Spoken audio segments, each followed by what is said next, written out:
जय जगत गुरु जय भात। परम पिता परमात्मा, सारी सृष्टि के रचनहार, कुल मालिक, असंख्य ब्रह्मांडों के स्वामी, जगत गुरु, तीनों लोकों में प्रवेश करके सबका भरण पोषण करने वाले राजाधिराज, आत्माधार, नाथों के नाथ, देवों के देव, महादेव, सर्वेश्वर महेश्वर, मृत्युंजय, अजरो अमर, आदि अनादि, सनातनी प्रभु, जगत पिता जगदीश्वर, श्री श्री 1008 की उपाधि के वास्तविक अधिकारी, अकाल मूर्त सौद स्वरूपी राम वासुदेव, सर्वगतम ब्रह्म, परम पूज्य, प्रथम पूज्य, परम संत, परम पुरुष, परम धनी, परम दयालु, सत्य कबीर, हक्का कबीर, अल्लाहु कबीर, अल्लाहु अकबर, बाखबर, अल्लाह ताला, जगत के तारणहार, जगत के मुक्तिदाता, जगत के जगन्नाथ, हारे के सहारे, हिंदुओं के राम, मुसलमानों के अल्लाह, सिखों के वाहिगुरु, ईसाइयों के मसीह, दया के सागर दया निधि, करुणा के सागर करुणा निधि, स्वयंभू परिभू, संकट मोचन, कष्ट हरण, मंगल करण, दुख भंजन, अविगत कबीर, निर्विकार निर्विषम परमात्मा, अलय अलेख सतगुरु, आदि अनादि सतगुरु, असली मर्यादा पुरुषोत्तम, असली राम, असली कृष्ण, असली घनश्याम, असली मुरारी, राजाओं के राजा, महाराजाओं के महाराजा, शहंशाहों के शहंशाह, सम्राटों के सम्राट, भगवानों के भगवान, अल्लाहों के अल्लाह, प्रभुओं के प्रभु, सच्चे वाहिगुरु, बाबाओं के बाबा, पीरों के पीर, योगियों में महायोगी, ध्यानियों में महाध्यानी, सिद्धों में परम सिद्ध, ज्ञानियों में तत्वज्ञानी, ब्रह्म ज्ञानी, महाज्ञानी, सर्वगुण संपन्न, अनंत कोटि कलाओं के स्वामी, अनंत कोटि ब्रह्मांडों के नायक, युवा कबीर, समरथ कबीर, असमवात, अमित ओझा, सच्चे रहनुमा, करीम अल्लाह, सुभान अल्लाह, दुनिया के अंतिम पैगंबर, 8 सितंबर 1951 से गांव धनाना, जिला सोनीपत, हरियाणा, भारतवर्ष की पावन भूमि पे प्रकट रियल कल की गॉड, संत शिरोमणि सतगुरु रामपाल जी परमेश्वर जी के चरण कमल में अनंत कोटि दंडवत प्रणाम। सत्साई भाई और बहनों, शंका समाधान के एपिसोड नंबर 11 में आप सभी का स्वागत है। चलिए शुरू करते हैं शंका समाधान। शंका: उपदेश प्राप्त होने के बाद घर पर आई हुई बहन बेटी या बुआ को ससुराल जाते समय कपड़े पैसे आदि दे सकते हैं या नहीं। पूज्य गुरुदेव भगवान ने बताया कि सत भक्ति मार्ग में सामाजिक रीति रिवाज व लोकलाज बहुत बड़ा रोड़ा है, लेकिन एक भगत के लिए दृढ़ता के साथ गुरु वचन की पालना करना समाज की लोकलाज से असंख्य गुना अधिक बढ़कर होती है। गुरुदेव भगवान कहते हैं, लोक लाज ना कीजिए, निर्भय हो रहिए, जो मन चावे राम को तो दासा तन धरिए। अर्थात शादी के उपरांत यदि बहन बेटी मिलने के लिए घर आती है तो उसको यथोचित प्यार सम्मान दे, इज्जत दे, अच्छा खाना खिलाएं, लेकिन जाते समय कपड़े या पैसे आदि का लेन देन बिल्कुल भी ना करें। ऐसा करने से एक दूसरे के ऊपर संस्कारों का ऋण चढ़ेगा और गुरु मर्यादा भी टूटेगी, और ना ही माता पिता के द्वारा दिए जाने वाले 2 जोड़ी कपड़े या 100-200 रुपए से उनको जिंदगी भर की राहत मिलने वाली है। गुरुदेव भगवान ने बताया कि शादी के बाद बहन बेटी का अगले परिवार व पति से एक नया संस्कार जुड़ जाता है। उसके बाद माता पिता को किसी भी तरह की दखल अंदाजी नहीं करनी चाहिए। यदि बहन बेटी नाम उपदेशी है और भक्ति करेगी तो परमात्मा सदैव साथ रहेगा, हर आपत्ति में सहयोग देगा। और यदि परमात्मा की शरण में नहीं है तो माता पिता की लाख कोशिशों के बावजूद भी उसे अपना संस्कार ही मिलेगा। सीता का उदाहरण देते हुए गुरुदेव भगवान ने बताया कि जब श्री रामचंद्र जी के साथ सीता जी वनवास में कष्ट भोग रही थी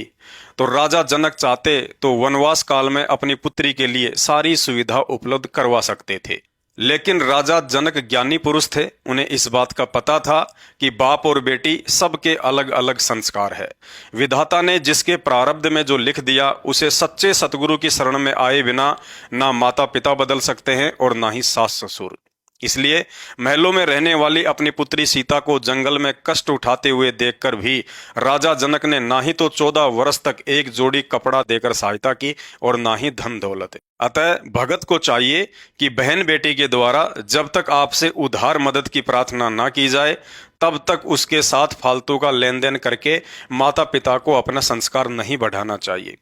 अन्यथा भक्ति करते करते भी ऋण संबंधों में बंधकर 84 लाख योनियों में पड़कर अपना ऋण संस्कार ही भोगते रहेंगे।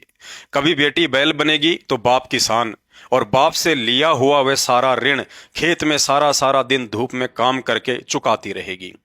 तो किसी जन्म में बाप बनेगा कुम्हार और बेटी बनेगी गधी, और हर बार पीहर से ससुराल जाते समय बाप से लिए जाने वाले उन 2 जोड़ी कपड़े और 100-200 रुपए के बदले अब सारा दिन मिट्टी ढो ढोकर अपना कर्ज चुकाती रहेगी।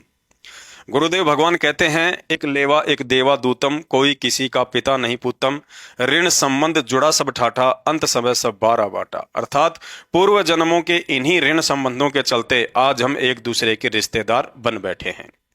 एक तरफ तो कोई बाप बनकर अपनी बेटी और साथ में लाखों का दहेज देकर पिछले जन्मों का कर्जा चुका रहा है, तो दूसरी तरफ कोई दामाद बनकर पत्नी और लाखों का दहेज लेकर फिर अगले जन्मों में इस दहेज देने वाले ससुर का गधा, बैल या ऊंट बनकर ऋण को चुकाने की तैयारी कर रहा है। अतः उपदेशी भाई बहनों ने ज्ञान को आधार बनाते हुए ऐसे अवसर पर फालतू के ऋण संस्कार ना बढ़ाते हुए स्वयं के आत्म कल्याण की चिंता के साथ साथ गुरुदेव भगवान के मिशन की सफलता में भी सहयोग करना है।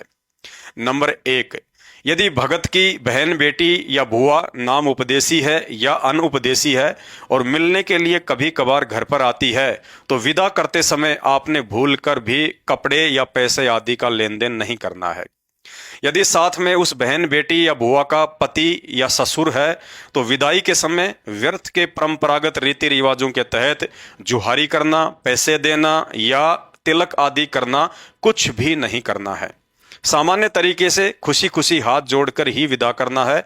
भले आप कितने ही पैसे वाले क्यों ना हैं। यदि उपदेशी होने के बावजूद भी लोक लाज में आकर या अपनी बेइज्जती महसूस करते हुए आपने सतगुरु की मर्यादा भंग की, तो समय आने पर उस कर्म का दंड भी भुगतना पड़ेगा। ध्यान दें, सन 1994 के आसपास जब गुरुदेव भगवान ने भक्ति मार्ग की शुरुआत की थी, तो उस समय भगत आत्माएं इस तत्व ज्ञान को इतनी गहराई से ना समझ पाने की कमी के चलते इन व्यर्थ की परंपराओं व सामाजिक कुरीतियों से संघर्ष नहीं कर पा रही थी। इसलिए गुरुदेव भगवान ने उन आत्माओं को हल्की सी छूट देते हुए कहा था कि यदि आपकी बहन, बेटी या बुआ अनुपदेशी है और लेन देन के लिए जिद करती है, या फिर आप भगत होने के बावजूद भी लोक लाज या शर्मा शर्मी के कारण उन्हें मना करने की हिम्मत नहीं कर पाते हैं, तो विदाई के समय उन्हें सिर्फ एक जोड़ी कपड़ा दे सकते हैं, लेकिन पैसे का लेन देन बिल्कुल भी ना करें। क्योंकि आपके द्वारा दिए गए पैसे का यदि बीड़ी, सिगरेट, शराब, तंबाकू, मांस आदि में गलत प्रयोग हुआ, तो उसका दोष सीधा सीधा आपको भी लगेगा और साथ में गुरु वचन तोड़ने से मर्यादा भी खंड होगी। लेकिन भाइयों और बहनों, आज गुरुदेव भगवान के द्वारा इतना ज्ञान और समाधान देने के बावजूद भी यदि हम उस 1994 वाले ऑप्शन का नाजायज फायदा उठाते हैं, तो ये बात गुरुजी को दुखी करने के समान है। अतः अनुपदेशी बहन, बेटी या बुआ को प्यार प्रेम से अपनी भक्ति व मर्यादाओं के विषय में समझाना होगा। यदि वो नहीं मानती है, तो फिर आपने भी उनकी जिद के आगे अपने गुरु भगवान के वचन को हरगिज नहीं तोड़ना चाहिए, चाहे वे नाराज हों या खुश रहें। गुरुदेव भगवान कहते हैं, कुल करणी के कारण हंसा गया भिगो, तब यो कुल के कर लेगा जब तू 4 पाया का हो। अर्थात यदि आज हम लोकलाज में आकर इन रिश्तेदारों की जिद व व्यर्थ की परंपराओं के आगे झुककर कल को मरने के बाद जब पशु बनकर कष्ट उठाएंगे, तो उस समय ये रिश्तेदार हमारी क्या मदद कर पाएंगे। मदद तो गुरुदेव भगवान ने ही करनी थी, लेकिन उनको हमने अपनी नासमझी और उन रिश्तेदारों की जिद के आगे मर्यादा तोड़कर नाराज कर डाला। नंबर 2, यदि अनुपदेशी बहन, बेटी या रिश्तेदार जब कभी मिलने आए और साथ में कुछ फल या मिठाई लेकर आते हैं, तो प्रेम पूर्वक उन्हें अपनी भक्ति मर्यादाओं के विषय में बताकर मना करें कि गुरु मर्यादाओं के चलते आपके द्वारा लाई गई कोई भी खाद्य सामग्री ना ही तो स्वीकार कर सकते हैं और ना ही प्रयोग कर सकते हैं, और कहें कि आप मिलने के लिए आ गए हैं, इससे बढ़कर मिठास किसी भी फल या मिठाई में नहीं है। यदि फिर भी काल प्रेरणा से वह रिश्तेदार 2 बातें सुनाकर या नाराजगी जाहिर करते हुए फल या मिठाई को रखने की जिद करता है, तो ऐसी स्थिति में आपने बिल्कुल भी दबाव में नहीं आना है। आप भी प्रेम पूर्वक उन्हें स्पष्ट कहें, यदि आप इन फलों के बदले जितनी इनकी कीमत है उतना पैसा लेना स्वीकार करते हैं, तो ही हम इन्हें स्वीकार करेंगे, अन्यथा बिल्कुल भी नहीं, चाहे नाराज हों या खुश रहें। भाई और बहनों, अब हम किसी भी कीमत पर अनुपदेशी व्यक्ति से फ्री में कुछ भी लेकर अपने गुरुदेव भगवान को नाराज नहीं कर सकते। रही बात उनके द्वारा लाई गई मिठाई की, तो मिठाई चाहे देसी घी से ही क्यों ना बनी हो, ना ही स्वीकार करनी है और ना ही गुरुदेव भगवान को भोग लगानी है।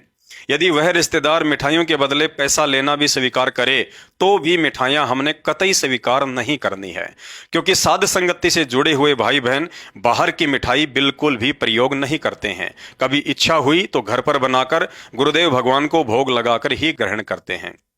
यदि वह रिश्तेदार पैसे भी नहीं लेता है और फल या मिठाई भी वापस नहीं लेता है तो ऐसी स्थिति में भगत को दोष नहीं लगता है, क्योंकि उन वस्तुओं को हमने अपनी तरफ से स्वीकार नहीं किया है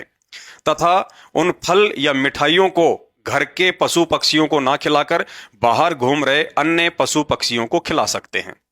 यदि आप नए नए भगत हैं, ज्ञान को अच्छे से समझ नहीं पाए हैं या ऐसी स्थिति में रिश्तेदारों को मना करने से थोड़ा बहुत कतराते हैं, तो गुरुदेव भगवान ने बताया कि उन फलों को अच्छे से धोकर सर्वप्रथम अपने गुरुदेव भगवान को भोग लगाकर ही ग्रहण करें और रिश्तेदार को भी खिलाएं तथा उन फलों के बदले कुछ 100 या 200 रुपए गुरुदेव भगवान को दंडवत करके दान रूप में संकल्प कर दें, या हो सके तो वह पैसा अपनी मर्यादाओं के विषय में समझाकर उन रिश्तेदारों को दे दें। ध्यान रखें, नए भक्तों के लिए फलों को स्वीकार करने की यह प्रक्रिया सिर्फ पहली बार के लिए है। अब यदि पता चलने के बाद दूसरी बार भी वह रिश्तेदार वही गलती करता है तो आपने किसी भी कीमत पर उनके फल आदि को स्वीकार नहीं करना है। बाकी यह आपके ज्ञान आधार व समझ पर निर्भर करता है कि आपने उन फल या मिठाइयों को खाना है या नहीं। दास तो ना ही हरगिज स्वीकार करेगा और ना ही खाएगा, क्योंकि सच्चे सतगुरु की शरण में आने के बाद सतगुरु की प्रसन्नता के अलावा किसी की नाराजगी या खुशी भगत के लिए कोई महत्व नहीं रखती है। गुरुदेव भगवान ने बताया कि अनुपदेशी व्यक्ति के ऊपर 3 लोक का भार चढ़ा होता है।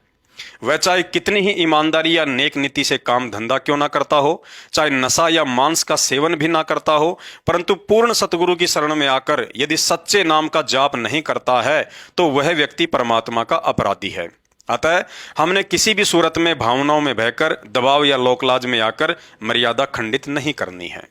नंबर 3, यदि बहन बेटी बुआ या कोई भी रिश्तेदार सतगुरु रामपाल जी भगवान से उपदेश प्राप्त है और कभी कभार मिलने के लिए आते हैं या साथ में कुछ फल आदि लाते हैं तो उन्हें स्वीकार कर सकते हैं, क्योंकि ऐसी स्थिति में उपदेशी का उपदेशी पर भार नहीं चढ़ता है। या वैसे भी उपदेशी भाई बहन खाने पीने या अन्य वस्तुओं का आपसी लेन देन कर सकते हैं। नंबर 4, यदि उपदेशी या अनुपदेशी बहन बेटियां या कोई भी रिश्तेदार पारिवारिक दृष्टि से कमजोर हैं तथा आपसे पैसे वस्त्र या अनाज आदि की मदद मांगते हैं और यदि आप सक्षम हैं तो गुरुदेव भगवान ने बताया कि आप सोच समझकर उधार रूप में पैसे वस्त्र या अनाज देकर उनकी मदद कर सकते हैं। बदले में ब्याज आदि बिल्कुल भी नहीं लेना है। इतना अवश्य ध्यान रखें कि उनकी जरूरतें जायज होनी चाहिए। यदि किसी भक्ति या मर्यादा विरुद्ध काम के लिए आर्थिक मदद मांगता है तो नहीं करना है, जैसे मंदिर मस्जिद चर्च गुरुद्वारे आदि का निर्माण, नशीले पदार्थों की दुकान खोलना, राजनीति में प्रयोग करना या कोई भी धार्मिक अनुष्ठान या जागरण आदि रखवाता है तो बिल्कुल भी सहयोग नहीं करना है। इसके अलावा बच्चों की फीस, अनाज या पशुओं का चारा खरीदना, बच्चों के लिए कपड़े, मकान निर्माण, नल या ट्यूबवेल लगवाना आदि में उधार देकर मदद कर सकते हैं। यदि वह रिश्तेदार किसी भी कारणवश आपका उधार का सामान या पैसा समय पर नहीं दे पा रहा है या मना कर देता है तो पैसों को लेकर आपने उनसे मनमुटाव या लड़ाई झगड़ा बिल्कुल भी नहीं करना है। ऐसा करने से भगत की मर्यादा टूटती है और मानसिक तनाव के चलते भजन में भंग पड़ता है। इसलिए उपरोक्त सभी बातों को मद्देनजर रखकर सोच समझकर ही मदद करें, अन्यथा हाथ जोड़कर प्रेम पूर्वक मना कर दें। यदि किसी विशेष कार्य या मजबूरीवश उपदेशी भगत को किसी रिश्तेदारी में जाना पड़ जाता है तो बच्चों के लिए कुछ फल आदि लेकर जा सकते हैं और उस घर में रात्रि विश्राम करना पड़ जाए तो ध्यान रखें, यदि उस घर में मांस या शराब का सेवन होता है तो भूल कर भी अन्न जल ग्रहण ना करें। यदि कोई शराबी या मांसाहारी नहीं है तो ऐसी स्थिति में आप जी भोजन करने से पहले अन्न देव की छोटी आरती व भोजन के बाद अन्न देव की बड़ी आरती या गुरुदेव भगवान को भोग की आरती के साथ भोग लगाकर ही अन्न जल ग्रहण करें। अन्यथा रिश्तेदारी में सुबह जाएं और शाम तक वापस आ जाएं तथा पानी की बोतल साथ में लेकर जाएं तथा रिश्तेदारी से वापस आते समय आपने बहन बेटी बुआ या किसी बालक के हाथ में पैसे आदि कुछ नहीं देना है। यदि आपके द्वारा दिए गए पैसे का दुरुपयोग हुआ तो उसमें आपको भी दोष लगेगा और गुरुदेव भगवान का वचन भी भंग होगा। भाइयों और बहनों, हो सकता है आज इस संघर्ष की बदौलत आपको थोड़ा बहुत अपमान या हल्की फुल्की नाराजगी भी सहन करनी पड़ सकती है, परंतु भविष्य में इसका फल बहुत ही मीठा होगा। जब परमात्मा का ज्ञान घर घर पहुंच जाएगा, उस समय यही रिश्तेदार जो आज हो सकता है आपका अपमान कर रहे हों, लेकिन कल को आपके संघर्ष के लिए सम्मान भी देंगे। अतः हर स्थिति में अपनी भक्ति मर्यादाओं को बनाकर रखना है। तो शंका समाधान में आज केवल इतना ही। शंका समाधान के और अधिक वीडियो देखने के लिए हमारे Facebook page Pawan Das is live मानव धर्मी पवन दास को फॉलो करें। वीडियो अच्छा लगे तो शेयर करें। बंदी छोड़ सतगुरु रामपाल जी परमेश्वर जी की जय हो।